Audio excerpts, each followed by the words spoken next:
Few bands have captured the bittersweet humor and sharp storytelling quite like Fountains of Wayne.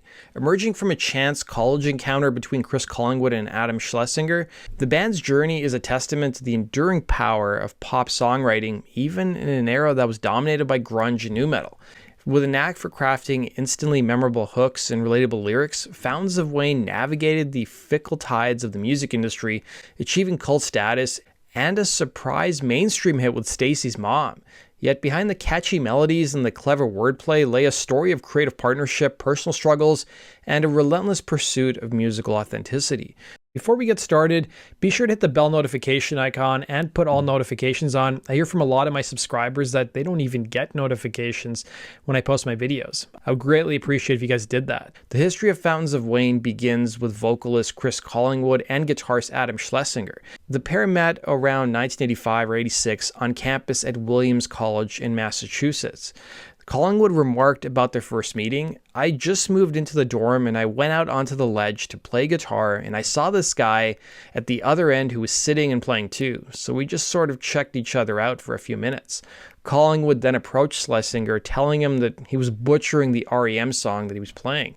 Collingwood added, "We eventually found out that there were a number of songs that both of us liked that neither of us played correctly." Schlesinger was an English major while Collingwood was a psych major.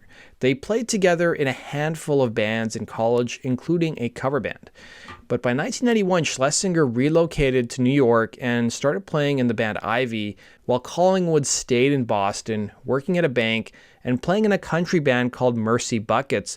The pair regrouped after Collingwood moved to New York City in 1993. Schlesinger remarked on their influences, admitting to the Charlotte Observer, "The first thing I listened to as a kid was the Beatles. I had all my Beatles records given to me by my aunt. When I got older, I got really into the Zombies and the Hollies and a lot of British invasion stuff. Chris and I used to listen to that a lot when we first met." They also cited groups like Aztec Camera, Everything But the Girl, and Prefab Sprout, admitting they liked, and I quote, "wimpy pop sound," which focused on writing simple songs. They played in a few bands, including one called the Wallflowers, not the Jakob Dylan outfit. It actually turned out that they sold the name to Jakob Dylan later on. Their next outfit, Pinwheel, recorded an album for an independent label that never released the recordings, and they were soon stuck in a legal battle that lasted a few years. Free of encumbrances, they landed on the project that became their main focus for the next several decades. Schlesinger recalled how Collingwood rang him up one day, telling him that he'd written a handful of songs, including Radiation Vibe, Leave the Biker, Joe Ray, and Survival Car, and he was looking for some feedback on them. Collingwood was also going to get Schlesinger to produce the songs he was working on, since the guitarist wanted to get a producer credit under his belt. Schlesinger remarked to The Rocket, "I thought Collingwood's new songs were really good because up until that point, he had never written anything that had his sense of humor in it. I thought he really loosened up. So I went and tried some songs that were sort of in the same spirit. The duo songwriting was a lot different than other groups, instead coming up with the titles first, which they proceeded to write on bar napkins at a place called Radio Bar in Manhattan. In fact, according to Collingwood, they get drunk, come up with the titles, trying to make each other laugh, and then they would decide between the two of them which of the song titles they would take back and try to form a song with." Schlesinger added, "Sometimes if you have a title or a line you like, it almost seems to write itself. It's much harder to squeeze lyrics around a melody." Schlesinger, apart from his musical project, was also working with the band Ivy, and he co-founded Scratchy Records with Smashing Pumpkins members James Iha and Darcy Retzky. Music ran deep in his veins as his parents played instruments and his grandparents were also musicians.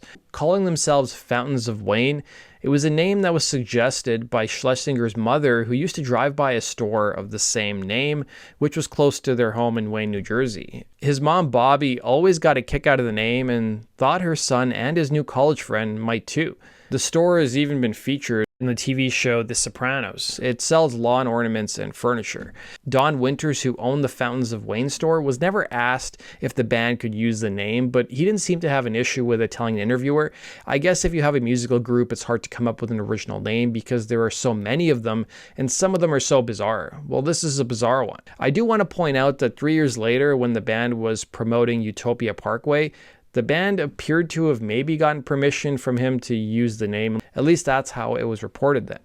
The duo's demos soon landed in the hands of Atlantic Records, who signed the band. Also signed to the label was Schlesinger's other outfit, Ivy. Their first album was produced by Schlesinger, and he, in addition to playing guitar, also played drums on the record, with the duo enlisting They Might Be Giants bassist Denny Wankoff to help record the first album. Released on October 1st, 1996, the group's self-titled debut record won rave reviews by critics who lauded it for its clever lyrics and catchy power pop tunes. Mojo magazine even referred to the band as the grunge Everly Brothers, while other publications compared them to the Beach Boys, Foo Fighters, and even Weezer. As for how the group felt about grunge, Schlesinger noted, "Grunge music has taken the emphasis completely away from melody and songwriting, things sorely needed now in music. Fortunately, some bands are going back to melody and harmony, and they're getting the attention now because people are just sick of grunge." Even though the group's debut album wasn't a huge commercial success, it produced one modest hit in Radiation Vibe, which peaked at number 14 on the alternative airplay chart in the States. Sink to the Bottom, another single, peaked at number 42 in the UK and number 7 in Norway, while the third single, Survivor Car, only peaked at number 53 in the UK.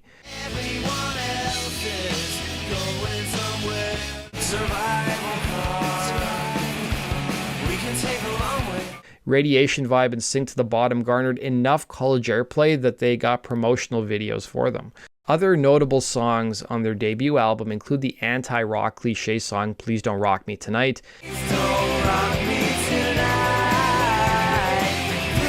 Meanwhile, a $3 toy organ that was bought from a garage sale was used on the track Sink to the Bottom. Schlesinger added how the batteries died midway through the recording session, making a horrible wheezing sound, but they seemed to leave it in the song.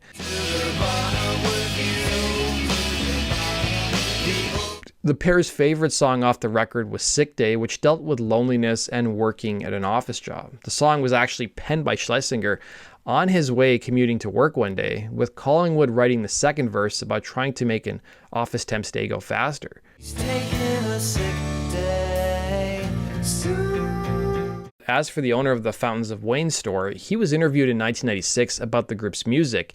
Keep in mind, this was 2 weeks after their debut record came out, and he added, "I don't know what kind of band it is. I would prefer if it wasn't heavy metal or that type of band, but usually, most times, if your name is in print or is in the paper, it certainly is good." Once the band got bigger, a lot of teens actually started coming to the store and asked for their card as a keepsake. But the owner of the store added that the extra publicity didn't really result in more sales, as kids weren't likely to buy stuff from there. There was one story where a college student came into the store asking the owner why he ripped off the band's name, only for the owner to explain it was actually the other way around. There was some controversy over the cover art for the album, as it turned out another band had licensed the exact same image from British photographer Nick Waplington. The other band that licensed the image was the London group Flamingos. Fountains of Wayne claimed they asked the photographer point blank if he ever licensed the photo to another band, and he said no. The photographer, meanwhile, claimed there was no malicious intent on his part, and the bands came to him independently to use the image. There was even talks of legal action from Fountains of Wayne's own label and Flamingo's label against the photographer, but Waplington admitted he had nothing of value other than a 12-year-old Nissan. Not helping things was that in music stores, Fountains of Wayne and Flamingos would have their albums exactly side by side in record bins. Another big notable event around the time of their first album coming out was that Schlesinger played a pivotal role in the 1996 Tom Hanks film That Thing You Do. He wrote the infectious title track, and he had been tasked with creating a song that could be plausibly a 1960s chart-topping hit. Schlesinger approached the assignment as a creative challenge, drawing inspiration from the era's melodic pop and the Beatles sound.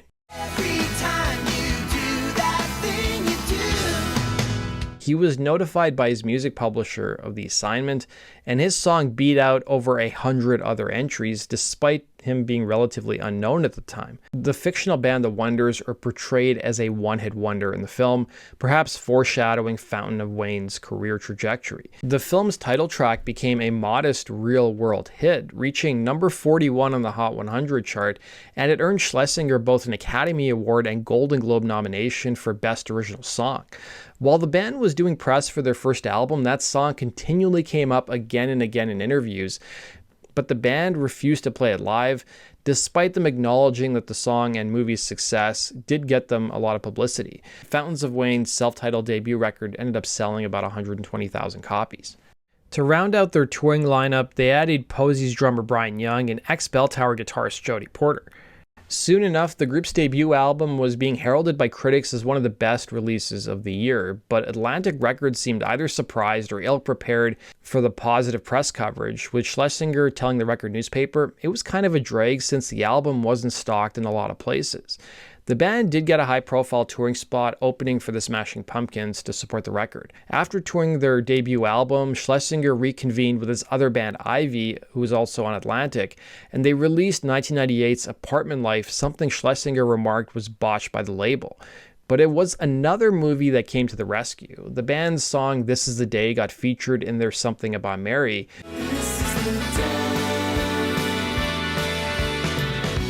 The band returned in 1999 with their second record, Utopia Parkway. The reoccurring theme on their second record was life just outside the city, in the case of the band, Northampton, Massachusetts, a place that Collingwood was living at the time. Schlesinger told the Asbury Park Press, "For a long time I thought the experience of growing up outside the city is not considered a legitimate theme, but there's a lot to write about, and the city nearby builds an ambition in a lot of people, a lot of restlessness." The band included more keyboards and experimentation, including a 3-piece string section in Prom Theme.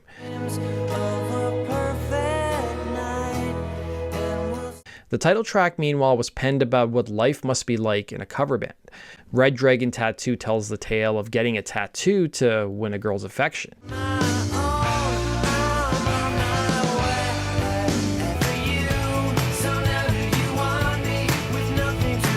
Despite most critics liking the group, some slammed the band for being too clever for their own good and coming across as condescending. Schlesinger, though, was adamant that none of their music was meant to be mean-spirited, but was rather an observation. A Valley of Malls, meanwhile, was inspired by Collingwood when he was furnishing his house, remarking how malls were a monument to consumerism. Laser Show is a tip of the hat to the Hayden Planetarium, a facility in southern Connecticut that holds laser shows set to modern music. Despite Utopia Parkway making many critics' year-end top 10 lists, it never entered the Billboard Top 100, and the band was soon dropped by Atlantic Records. Schlesinger told the Washington Post, "We had some success at radio, but not on the level of Matchbox 20 or Kid Rock, which were the acts keeping Atlantic Records afloat during that period." He added that they didn't have any creative meddling from Atlantic, and they got to make 2 records that they were really proud of, and compared to some of their friends who got signed to major labels as well, he heard horror stories of how those groups didn't even get to release an album. But Fountains of Wayne seemed like a bit of an anomaly against a backdrop of nu metal groups, post-grunge, and gangster rap. Schlesinger remarked how power pop had a negative connotation to it, with people imagining a band just rehashing things that had been done decades prior, and maybe that contributed to their slumping sales. Collingwood, meanwhile, admitted, "Pop is not a nasty word to us. We love to write songs, and pop is the best medium to do it. We may not be hip, but if we can help offset the likes of Korn and Fuel, then I'm happy." The band took a break while Young became a session musician, and Porter and Collingwood played in other bands, while Schlesinger worked with the Verve Pipe and They Might Be Giants, in addition to writing some music for the 2001 film Josie and the Pussycats. Fountains of Wayne finally got back together after Collingwood and Schlesinger found themselves in Greenwich Village in New York. Both musicians self-financed recordings that soon turned into their comeback record, Welcome Interstate Managers. Schlesinger told the Washington Post when shopping the album around to different labels, "When we were looking for that new record deal, we played Everybody Stacy's Mom and everybody passed on it. I actually had one guy at a major label say, 'This is something that I would like to listen to at home, but I don't know how we could sell this.'"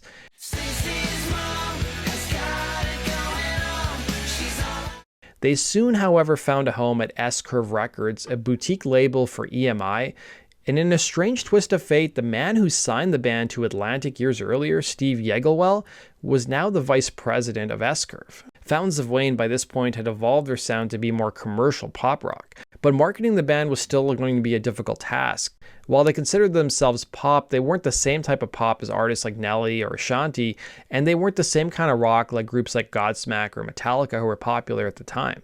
So the strategy at their label was to market them to top 40 stations and to stations that played so-called adult contemporary music. Stations that were playing artists like Avril Lavigne and Coldplay, as well as old label mates Matchbox 20. The first single released from their comeback record, Stacy's Mom, was issued on May 19, 2003. Collingwood and Schlesinger shared writing credits on all the songs on their comeback record, but in reality they wrote apart from one another, but they split the writing credits to avoid future fights over publishing and royalties. Schlesinger took inspiration for Stacy's Mom from a friend of his who had a crush on his grandmother. He told MTV, "It's sort of about that period when you're first hitting puberty and suddenly everybody of the opposite sex is strangely attractive." The song looked for inspiration from the Cars, who had their own songs about unavailable women, My Best Friend's Girl and Drive. Not to mention the opening riff sounds similar to the Cars' Just What I Needed.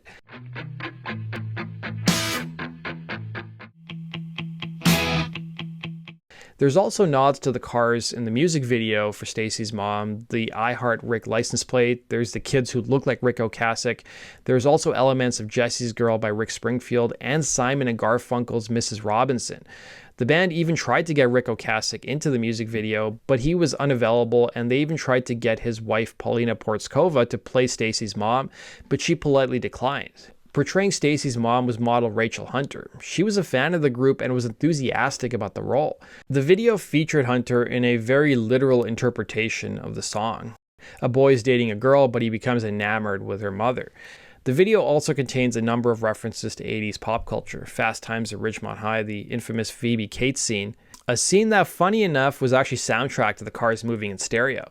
The members also appeared on a fictional New Wave magazine cover as well. Stacy's Mom ended up peaking at number 21 on the Hot 100 chart in the States and was a top 20 hit in the UK and a top 10 hit in Ireland. It also became a staple of MTV at the time.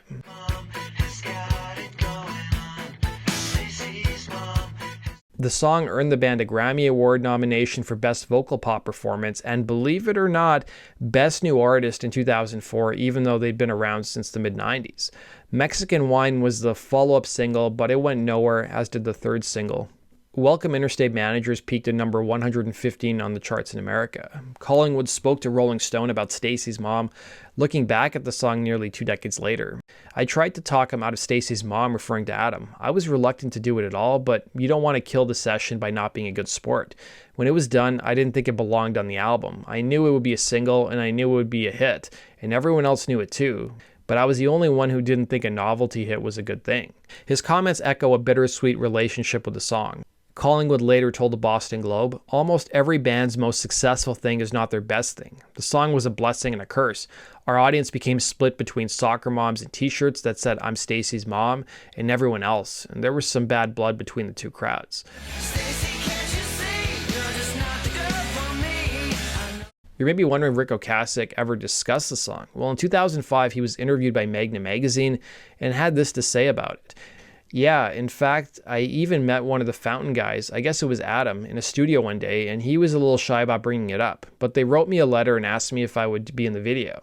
And I said no, but good luck. I didn't really want to partake in it, but it was a nice tribute, a nice little thing for them to do." By 2005, Collingwood was struggling immensely. He was hitting the bottle pretty hard, and it created some issues within the band. It was during the tour in 2006 through America and Japan that Collingwood went through a terrible bout of insomnia where he didn't sleep for 4 days straight, and he began to hallucinate. He was given antipsychotic medication and tranquilizers and sent back home to the States. He told the Boston Globe, "I had a breakdown. I completely lost it." But his insomnia didn't improve back home, and he was soon seeing shadow people, something that happens to sleep-deprived people. He added, "I was convinced I could see someone at the door, but when I followed them, they weren't there."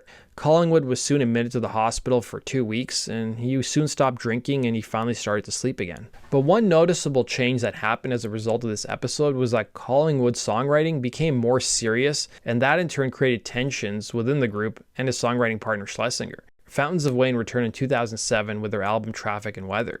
The band had mixed feelings about the success of Stacy's Mom at this point in their career. Schlesinger told the Asbury Park Press, "It gave us a chance to keep going. Obviously, if that record hadn't happened, we might not have been able to make another."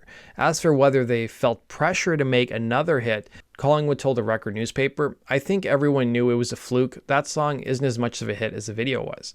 Schlesinger added to the Staten Island Advocate, "I think the real moment that we knew it was part of the culture was when Rachel Hunter was on the cover of Playboy as Stacy's mom." The band was adamant that they'd likely never have any hits like Stacy's Mom again, and that they didn't sound like anything on radio. The opening track from their fourth album, Someone to Love, discusses living in a city of 1 million people and still feeling lonely. Former Hole bassist Melissa Oftermauer provides background vocals on the track.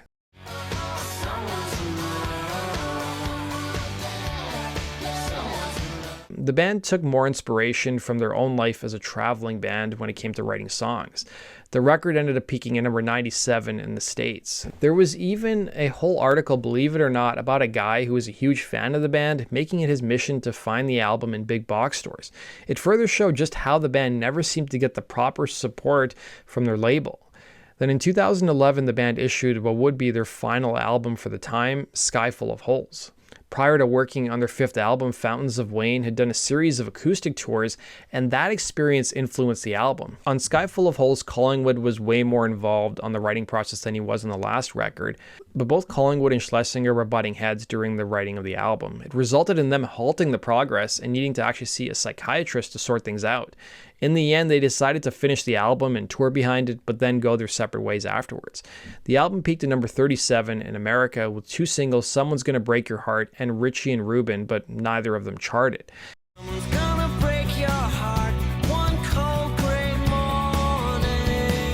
The band quietly ceased to exist for the time being. No major announcement following their last record.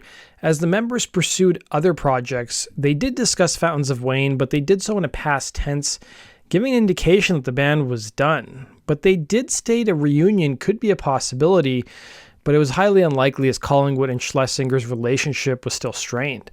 Then in 2016, Collingwood released what was essentially a solo album that was issued under the group name Look Park. At the time of the album's release, he elaborated on Fountains of Wayne's demise, stating, "When we were recording the record before the last Fountains of Wayne record, which was called Traffic and Weather, I didn't really have a whole lot to contribute to that album.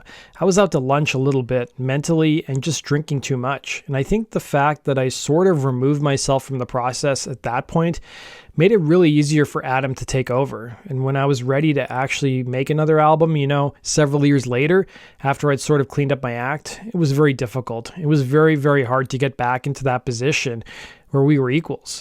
Outside of Fountains of Wayne, Schlesinger expanded his creative work well beyond the band, becoming one of the most versatile and sought-after songwriters and producers in the entertainment industry. Schlesinger sadly, though, passed away due to COVID-19 complications on April 1st, 2020. The remaining members of Fountains of Wayne reunited in a 2020 charity livestream to honor their friend. This year, the band played their first show since 2012 with Max Collins of Eve 6 on bass, and they've had a few other performances announced. Schlesinger's family approved of the reunion, and Stephen M. Gold, a longtime collaborator, also participated. As for the store, Fountains of Wayne, sadly, like many local businesses, the store couldn't withstand the changing tides of retail. The rise of big box stores and online shopping chipped away at its customer base. In 2009, after decades of serving the Wayne community, it closed its doors for good. The iconic building stood empty for a few years before being demolished in 2019, leaving behind only memories and photographs of its festive displays. That does it for today's video, guys. Thanks for watching, and we'll see you again on Rock and Roll True Stories. Take care.